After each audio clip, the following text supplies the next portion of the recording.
Right, so today I'm going to attempt to break down Vive Cosmos. This was purchased off eBay as not working. I got quite a good deal on it. I can probably sell the controllers for more than what I paid for the whole kit. So there's no harm in me tearing it down, and hopefully I'll be able to show you what's going on and maybe even repair it. We'll see how we go. So the first thing is I'll just show you what the damage was to this. So if you can see on the corner there, just near the IPD adjustment, the casing is cracked. Otherwise it looks to be in good condition for the headset itself, and the faceplate as well is also cracked, as you can see there. And the issue that is preventing it from being used is that the faceplate is no longer detected properly. So we're going to try and take it apart today.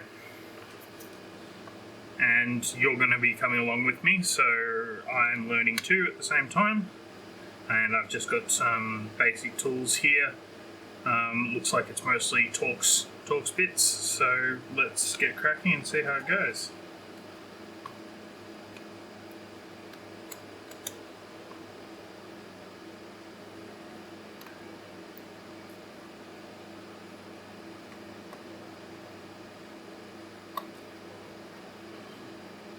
Now, I did notice the other day when I was inspecting this that there is a Torx screw inside here that is connecting the IPD adjustment to...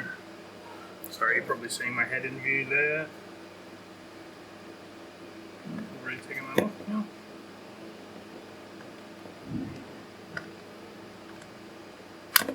There it goes.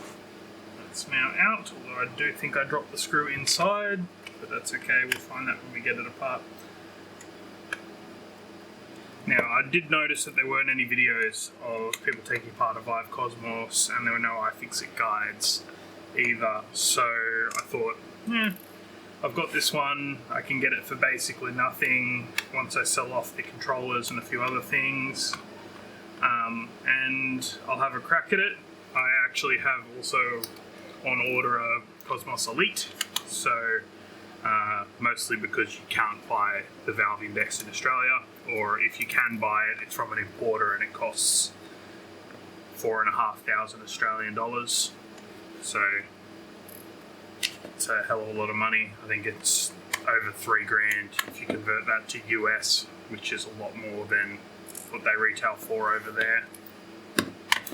So I have a Cosmos Elite coming, and I've managed to upgrade all my kit to a 2.0 setup. So I'm looking forward to that. And hopefully, I'm hoping that mostly inside of here we're going to have a loose ribbon or something like that. The story behind this is that it was actually fell from a table or something or other, and impacted the floor, and that's what's caused the damage that I showed you briefly. There's another screw here. So we're just going to have a quick look inside. As you can see, all I've done at the moment is remove all of the face screws underneath the faceplate.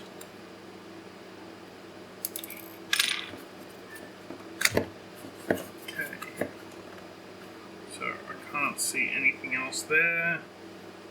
These look like they have ribbons that go down the side, covers that go down the side. I might just attempt to remove one of those.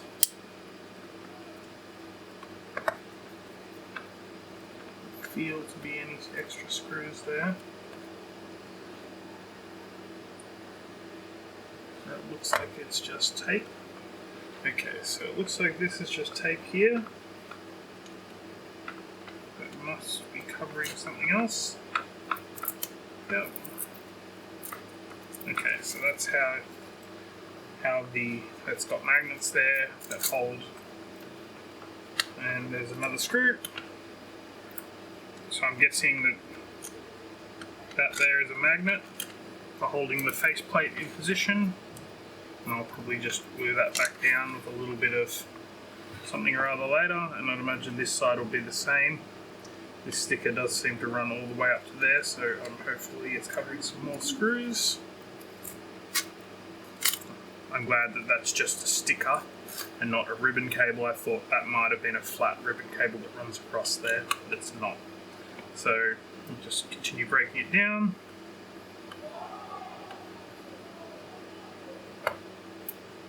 There goes a screw, and I can already see what I think might be a disconnected ribbon there, maybe?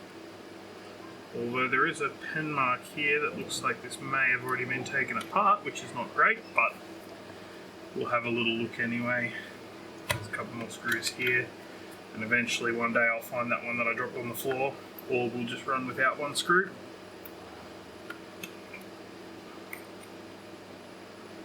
I mean, hopefully that's just a mark from someone that was assembling this, but I don't see why they would use permanent marker.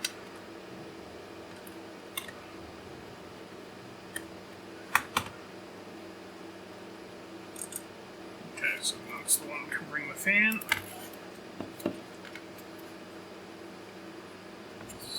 Oh, no more screws there as far as I can see. Let's open this cover. Okay, there we go. Starting to sort of reveal what's going on here.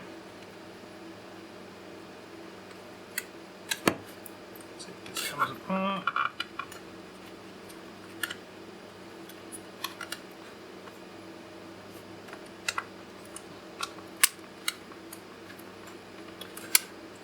Looks like that's just held on with those screws and a couple of clips.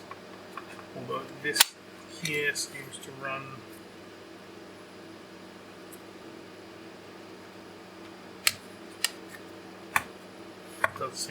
all the way along the top edge. I'm not sure whether that's, can't see any more screws there. I think what I need to do is get something under this edge here. So pop that back out.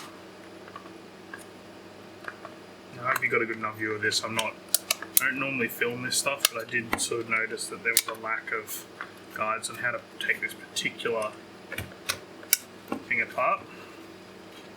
So I thought, who better than me to give it a go? And hopefully you can see what's going on.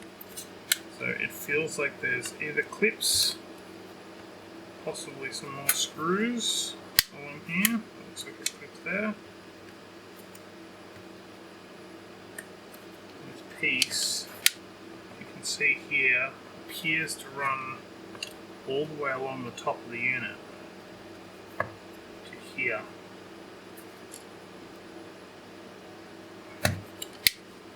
And I think, yeah, so that's what's holding it in, is this whole load of clips here running along the top edge. So I'm going to attempt to get them out. As I said, I'm not too worried about scratching this up because it doesn't work. So I do have a spudger somewhere, but at the moment I can't find it, so we'll just keep going.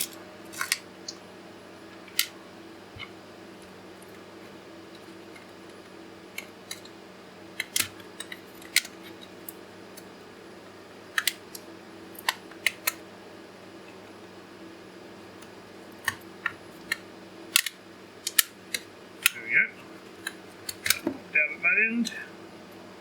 There's always, when you pop something out at one end, the other end tends to pop back in, so it's not quite released yet.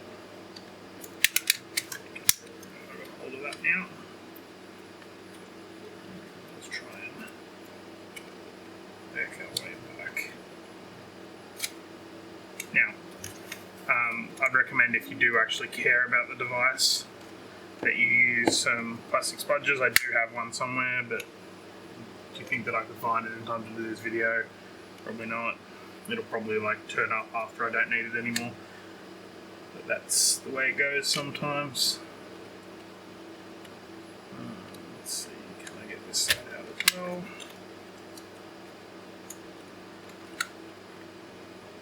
Don't look like they're connected, so maybe we've got a screw coming through from the other side. There are some screws on the back side here. Here's a screw in the middle here. Don't think that'll be it, because that looks like it's holding something else, and no, it's way too short.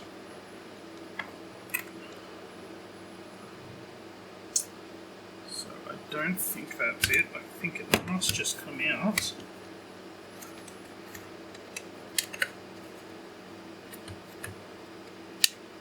Oh, there we go, breaking it.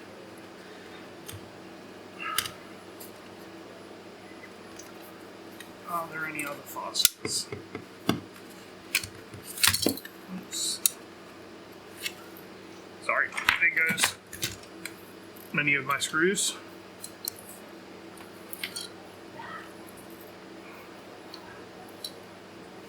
Lucky that given I tend to work on laptops a lot, I have lots of tiny Torx screws. Why is this not coming out?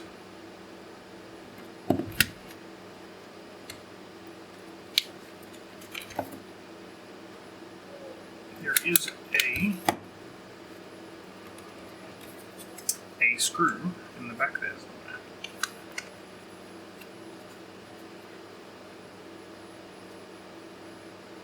So I'm guessing this has to come out, this whole hinge has to come out to expose the screw at the rear of that. So let's start by disconnecting headphones.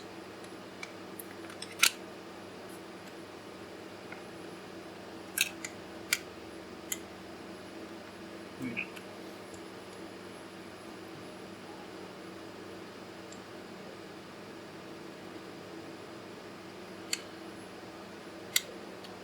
This may just end up being me removing every single screw on the thing and then attempting to pop clips.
I think any decent mobile phone disassembly kit should be enough. Well, lucky, should be enough to get you going with disassembly of this. Feels like it's coming loose. What else we got?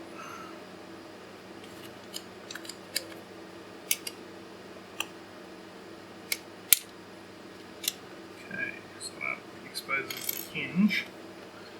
That doesn't seem to get me inside.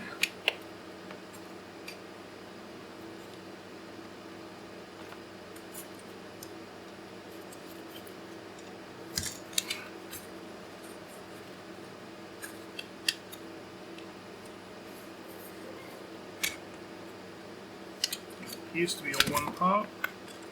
Let's have a look under here, see if I can take the band off. No, that's all. Oh no, they are Torx screws. So in theory that should come off as well. Not sure what that actually gains me. I think that just all holds the front cover on. There Just one more screw here.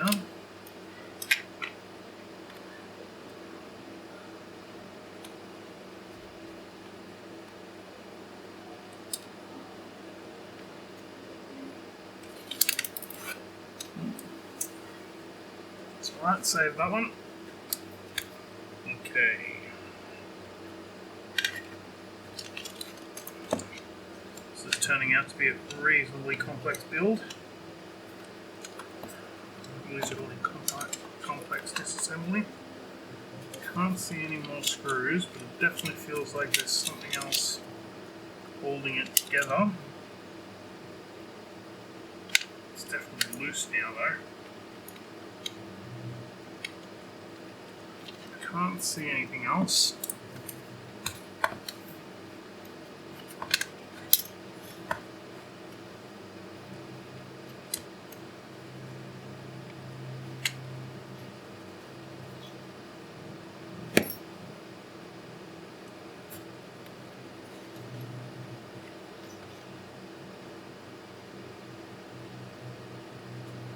So I have broken it a little bit here.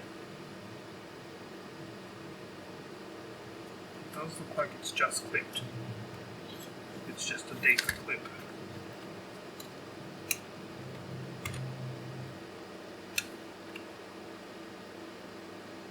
Maybe not.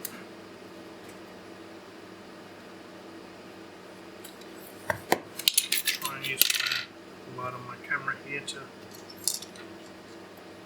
have a quick look.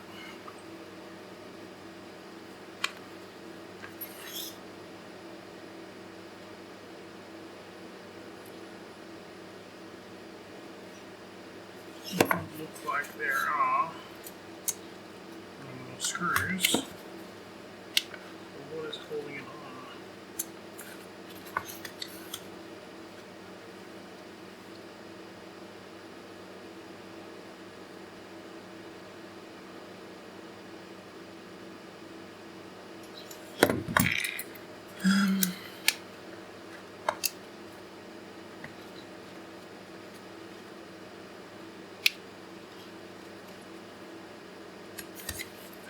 Look on this side.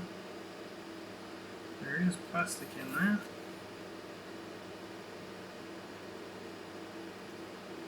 All looks to be the one part there.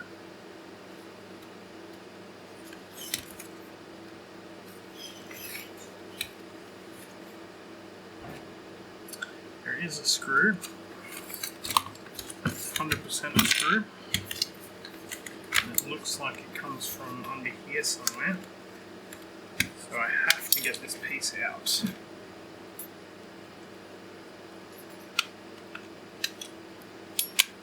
Oh, that just pops out. Okay, so once you get that loose, you can pull them in to release the halo. Put that on my Mac's keyboard. Now,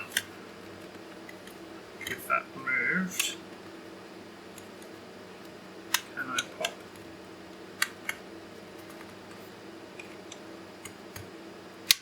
Yep, that looks like it pops out there. Ah, so in here, I have just broken that, but okay, so I have just broken a piece off. There is a screw. Doesn't look like a screw. It looks like a microphone, and it is hidden.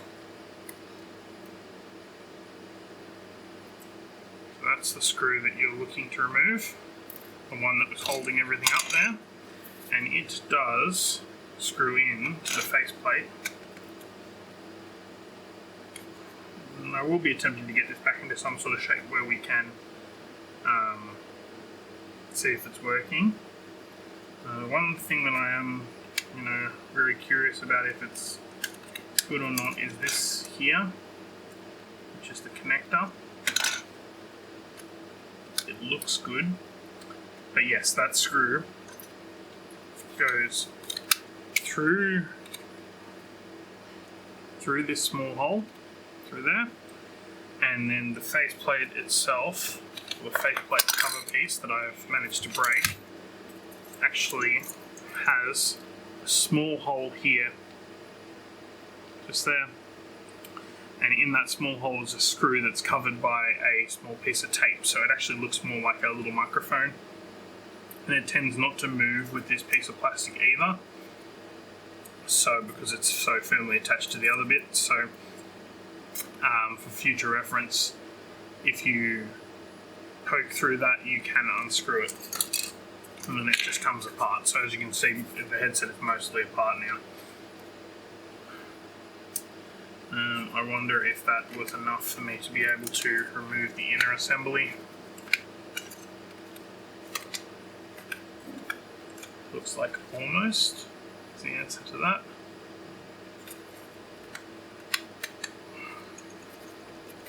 So we will have to pop some more of these clips around the edge.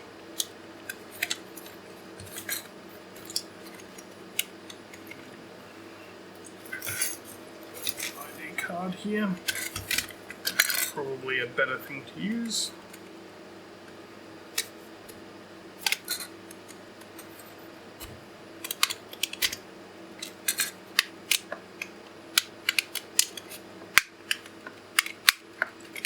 Probably what I should have used. Oh, there's another one of those hidden screws. So you can see it's covered with a little piece of tape there to prevent you from getting it apart cleanly. Now that I know what to look for, they're quite easy to spot. But I mean, I guess that means that this has not been disassembled before, so that's good. Must be an original marking from when it was assembled. Now I should, in theory,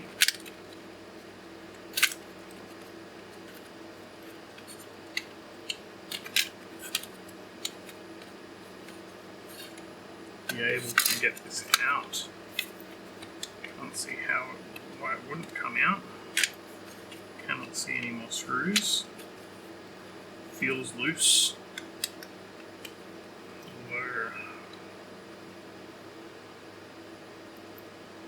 That looks like it could be. So those connectors on the side there look as though they run to the exterior cameras, which do not seem to be easily, at least, removable. I mean, I'd imagine if you've got something underneath this housing, you can take them apart, but I wonder if these pop out.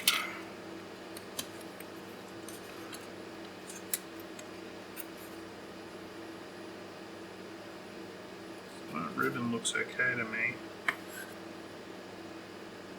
Connector looks fine. There is a little switch there. I wonder if that does anything.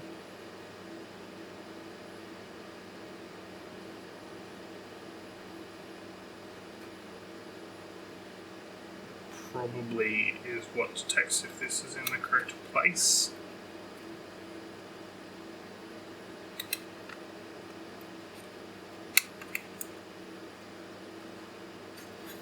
Or maybe it detects, is there a hole cut out there over this bit? There is. So there is a hole there which would detect the faceplate going in. So if that's misaligned, you may get to the point where that switch is not activated, which could be causing the issue that I'm having. So I wonder if I could just bridge that switch so it thinks that there is always a faceplate connected. That may be something that I try. So we'll keep disassembling for now, but I think what I'm going to try and do is this little tiny micro switch here. I'm going to try and either remove it and bridge it. First I'll check it with the multimeter to see which pins need to be connected when it's enabled, and then I'll put it back together And I think we should be able to get it to work then, because it will detect that the faceplate's always connected, because that was the issue that I was having, and it looks as though nothing else is in bad shape. So it may just have been that this tab here, just here, that comes from the faceplate has been bent up when this impacted the ground and is no longer making connection, or possibly the part of this little sensor here is broken. But that's really interesting, and hopefully that solves my problem. We'll just see how we go. I should still be able to get this back together and repair it to some degree. I think I've lost one clip at the top there, but what's really interesting about these is they're actually held, a lot of what's there is actually held pretty tightly by the faceplate itself. So the faceplate actually grips on the edges here and snaps into those little slots as well.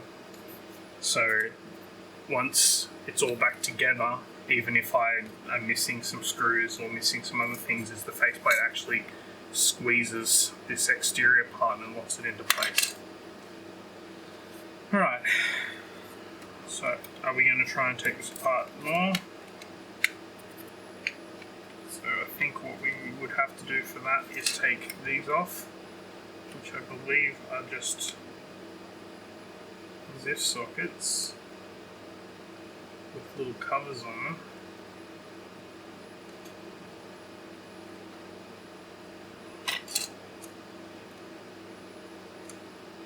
So there's just in here, these are just tape holding these here. Oh, look what I found. Smudger. So underneath here, yep, there's a little ziff.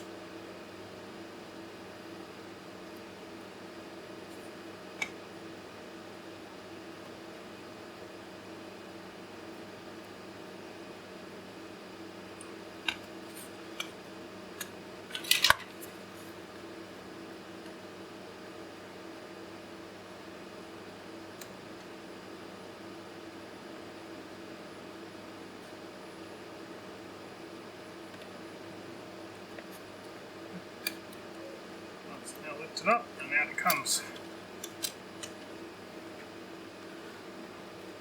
So that was just lift up this back tab here and out it comes. Cool. So the same thing happens on this side as well.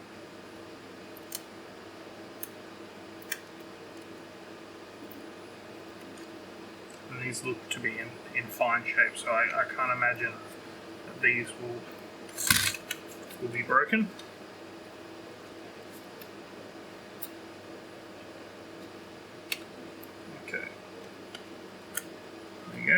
That ziff. And these, I believe, run to the outer cameras, that are what is preventing me from further disassembling at this stage.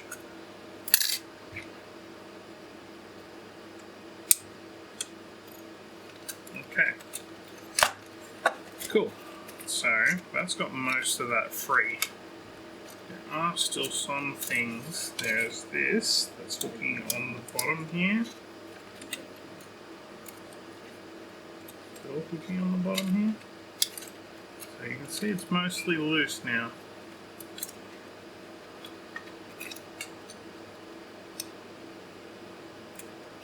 Now, where does that run to? So there is a sensor, this microphone in here. And I'm guessing that it is glued in some way. So where does that run to?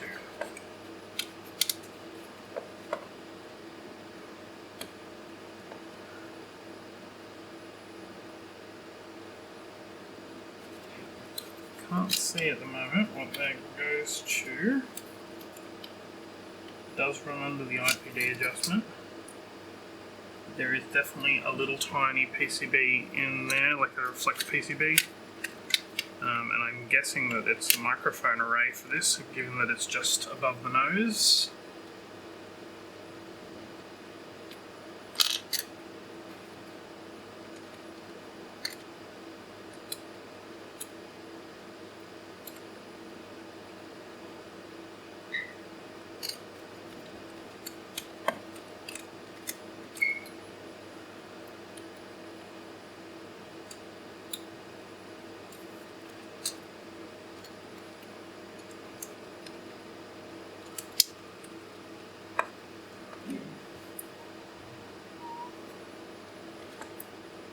There is another little zero insertion force here, covered in a little bit of Captain. These are the world's dodgiest tweezers, by the way. So bent, but you know, if it works, just lifts out like that. And once again, pulls out there, and that's really got this side loose. Ah, there we go. Now we can tip it forward. Now that's out. And there's your IPD adjustment rod. Let's see, I'm just moving in and out. Now I'm going to try and take the rest of this apart without, let's get loose there, without getting dust and stuff into these modules here, the LCD modules. In there. Okay. So it looks like this whole unit, there's plenty of screws at the top here. So you've got some sockets there, and then that board comes off. But I think once everything is said and done, oh, that's great. Okay, it's all done. Managed to break that microphone, so that's something that I will now need to repair somehow. But it's all for your entertainment, so, and enlightenment, I guess. I have no idea what that is. That's way too small for me to be able to read. But whatever, we're going to keep going. As I said, this thing owes me nothing, so I'll make the mistakes so you don't have to. Right, so that's secondary board. This looks like it's screwed down, but I don't think I can get them out. Okay, so I think this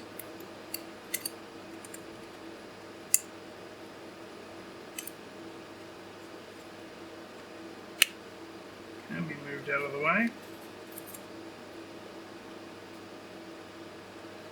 So I think to get that out, we will need to remove this IPD adjust rail. Okay.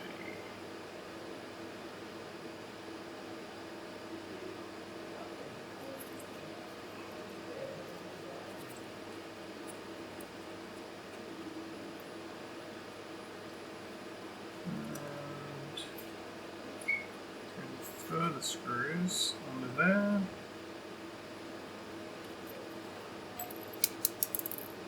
Flipping screws around all over the place.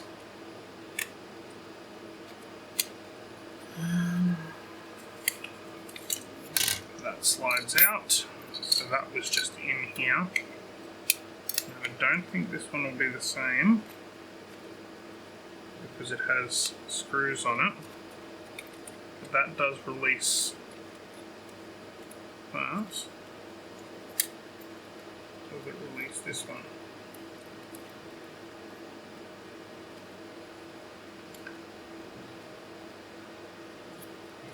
This one is well and truly loose, yeah, and that is a complete unit, so there are no qualms there with taking that apart. You do need to undo these screws just here, Some of this stuff's going to be definitely not in shot, I'm pretty sure. But let's get rid of one of those. I'm losing screws everywhere. Look at the mess I've made. I'm not one of those like picture perfect, and I'm not really an electronics repair guy. I do a bit of IT for a living, so I've done a fair bit of pulling apart laptops at various course stages of my career. This one looks like it's held in by something else. Ah, yes. So this covers, so this is held in by this board at the top. The board at the top has to come out to get the, I guess, left eyepiece out. I'm not actually taking note of how these screws go in. I think I'll just wing it on the way putting it back. There's only about 2,000 screws, I should be right.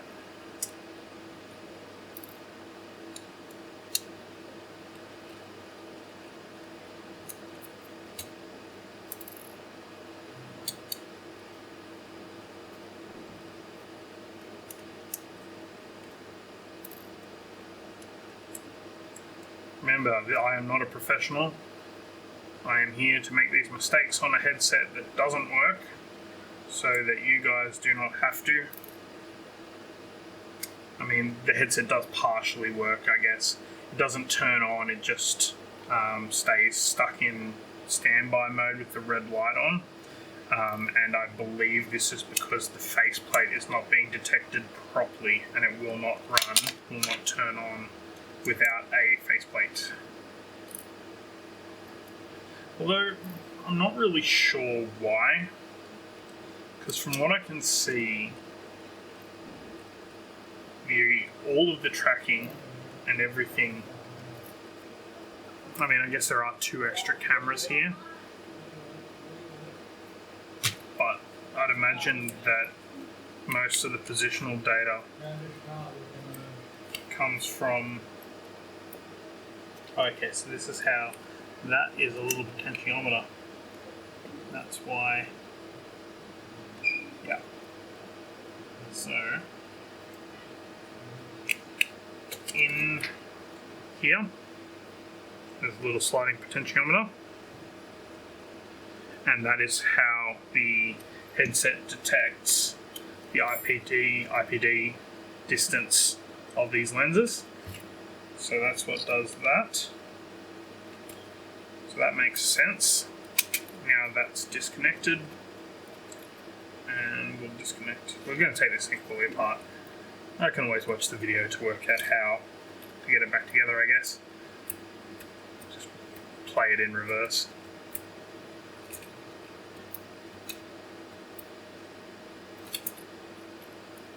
But anyway, so hopefully this will be helpful for someone. Might even send it through to the guys at iFixit and see if they feel like they might like to do something similar. There's 2 more zips on the bottom.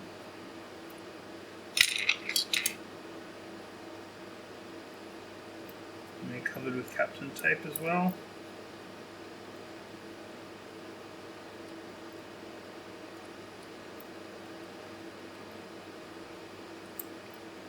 I'm not sure why they use Kapton tape for this. Like, surely it doesn't get hot enough that you need a high temperature tape, but considering it sits on your face, but I guess that's what they have wherever they manufacture this stuff. I mean, and some Kapton is quite sticky, I guess, as well, so.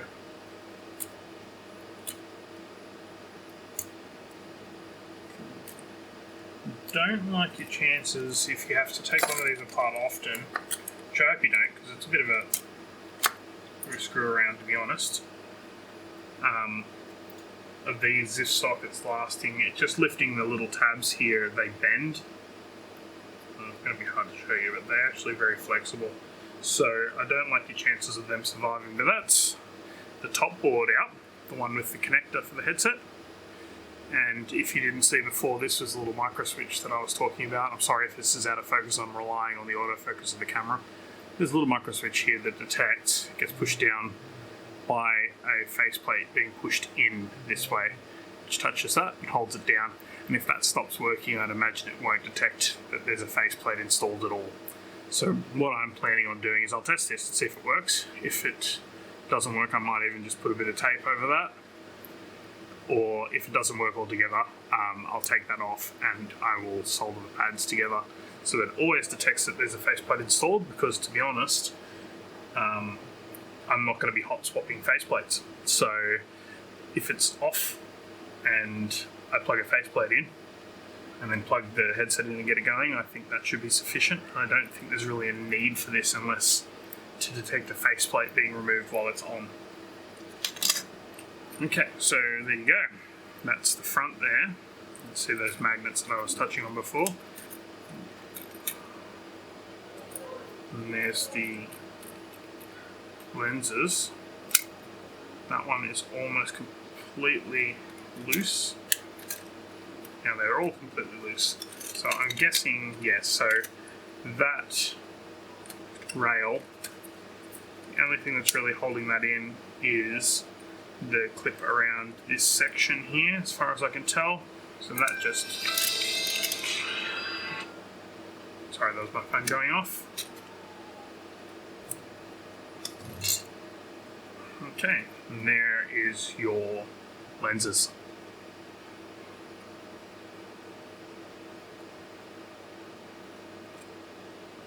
And there's still some permanent marks in there. Surprised to see that. Like, normally on stuff that's this expensive, I wouldn't expect them to be written on with permanent marker.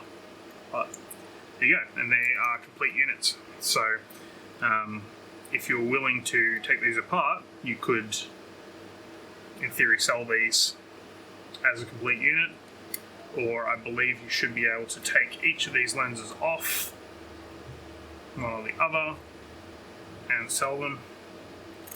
It might be something that I do later. As I said, I could already sell the controllers, I think, for more than what I paid for the entire headset. So that's probably what I'm going to do. I may even just part this out. I'll probably reassemble it first and at least attempt to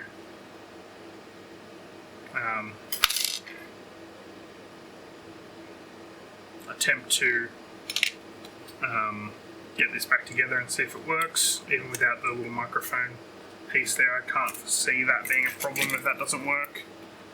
And that just flicks around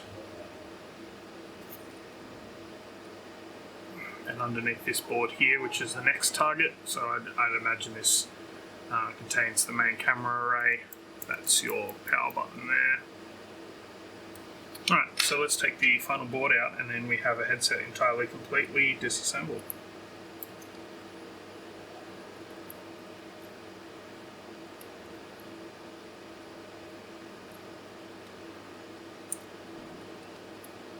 Okay, so that's out.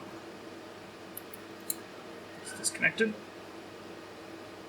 I'm not going to bother removing this because it can just pull through. And this is like the last thing that you can get to, so by the time you've got all of this apart, that'll always be loose. So I will not take that apart.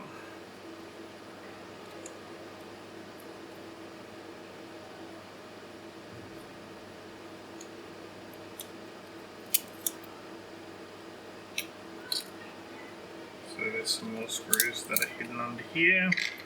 I don't know why they do that. Like, I guess maybe light bleed, but I guess, but I don't. Yeah, maybe they're just doing it just to make things difficult for me. Okay, so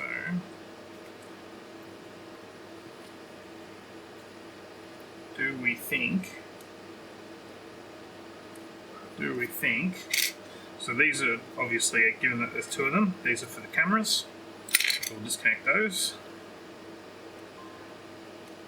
Because the cameras look like they at the very least, oops, throwing things around the room, at the very least,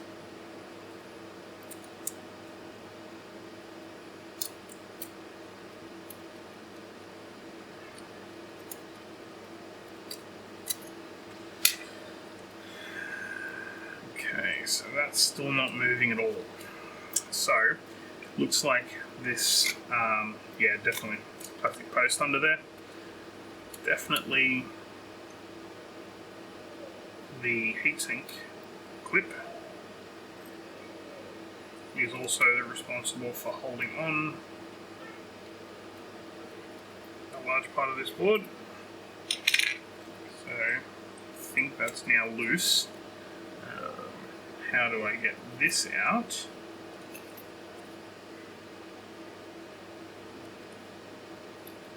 there is a fan. I'm going to attempt not to disconnect that. That just loops through there and out to there.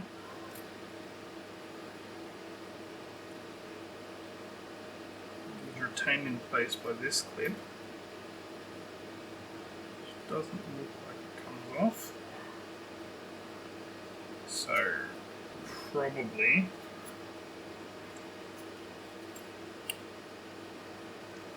something else holding this in.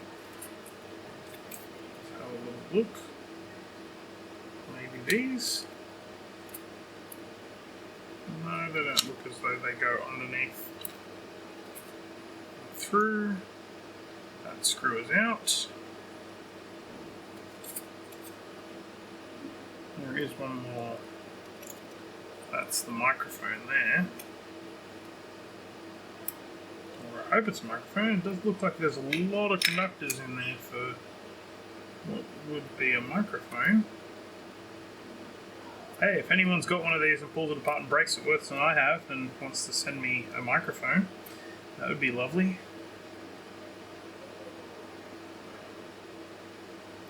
As I said, I'm more interested in just taking this apart because, look, I bought it as not working. I hope to get it working, but honestly, I figured the worst comes to worst. If I don't, it doesn't really matter, does it? Okay, so I'm thinking that maybe I have to remove this first, get it up out of the way. So that's now released. Yeah, so that's what's holding it all in place. So underneath here, this fan itself is glued down, double-sided taped. So let's continue.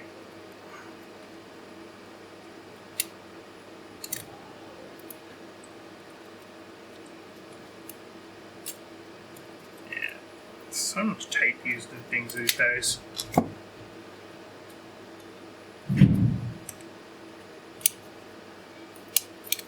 So that's out. Go a bit deeper. Okay, so you can see this is now removed. There is a screw, actually. Hidden one. So just underneath, just directly above where this heat pipe moves, there is one screw. And that holds the fan assembly.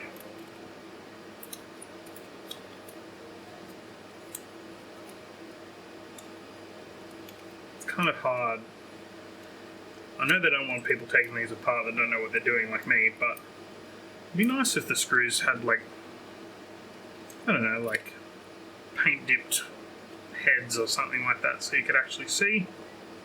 And that slides out there, there's your heat pad.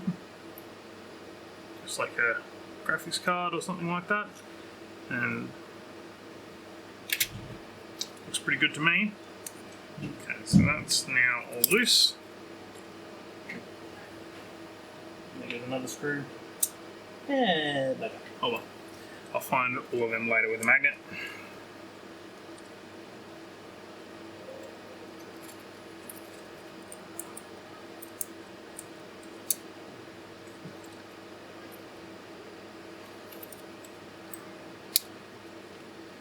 Okay, so after a bit of wriggling, it's sort of not welded but sits very tightly on these little standoff posts here.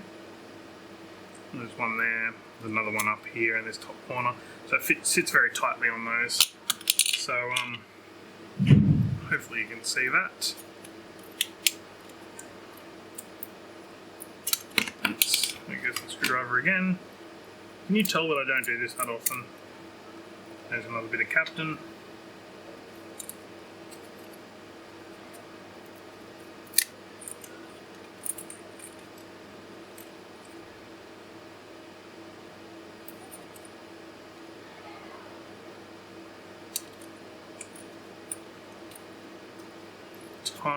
Tiny little fan connector there. Goes contacts up through that hole. So that is now, I'm going to call that entirely disassembled. So let me just lay it out here on the table as best as I can. Okay, so interior faceplate, exterior faceplate, I'll put them together. This has the screws all the way around the outside. Inside that, you have the lenses. Inside of here, you have this board, okay, which I'm guessing is the main board. At the top, over here, like this, you have the subboard and connector for the faceplates. Okay, you have the outer casing. Okay, then we have the halo strap and the padding.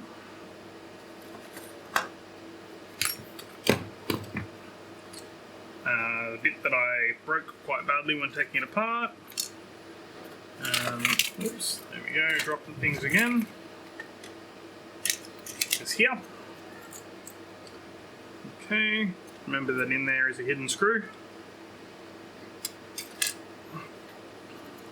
And this piece does just fit on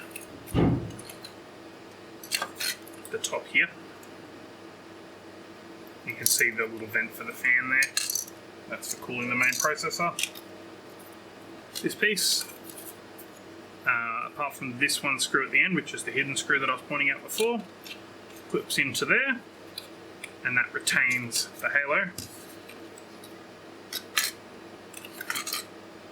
Okay, you have stickers. I don't think they actually do anything except be sticky.